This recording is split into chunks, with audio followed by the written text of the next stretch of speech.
Today we're going to learn how to group Chrome tabs.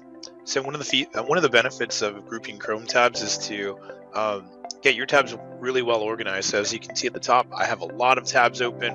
We're going to make it look a lot more organized in just a bit. So the way you can do it is go to any tab that you have open. You can see I have some Canva, Nearpod, History.com, and Teacher Resources tabs. Let's go ahead and right click on one of them. Let's right click, and then you're going to see Add Tab to New Group. We can give it a name, so we're going to do Canva, pick a color, and we're going to put click on the name and just press enter. So right now you see that there's a Canva title right here, and if I click on it, it had that one tab I assigned to it. It can either collapse or expand. So let's go ahead and add more tabs to that group. Now you see that Canva as a group is available.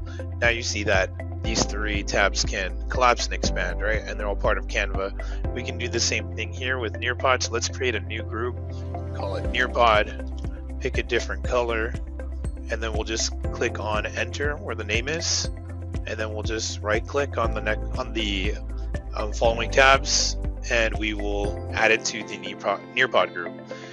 So now we have, you can see that we have our Nearpod, collapse and expand those tabs, and then same thing with Canva. Let's try a couple more. So let's just do it one more time as far as website is called. So these ones are history.com. We'll just call it history for short. Pick a different color, go ahead and press enter at the name, and then right click, add to history, right click on this tab, add to history, right click, and you can add it to history. You can actually see that the colors under the tab signifies that it's part of this group. So let's collapse it. And then last but not least, these I did by the name of the actual website, but these are teacher resources that you can see. They're all different websites, but I want to keep them in a group. So we don't have to group it by the name of a website per se, but we can do it by what these tabs actually are, which are teacher resources. So let's create one more that's called teacher resources. We'll give it a different color, and then we'll press enter. And then we'll add the following tabs to the group. The last thing I do want to show you, so now you see that we have all those tabs that you saw at the top in the beginning have disappeared, and now they're in groups. It makes it a lot easier to stay organized. So say you don't want to have these in groups anymore, right?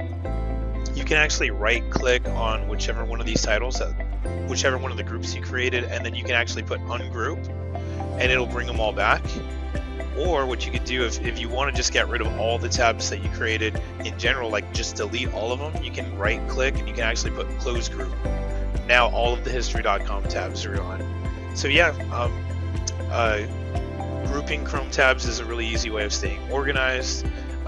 That's it for this lesson. If you have any questions, please contact PSJA ISD Instructional Technology, and we'd be more than happy to help you on Google Hacks. Thanks.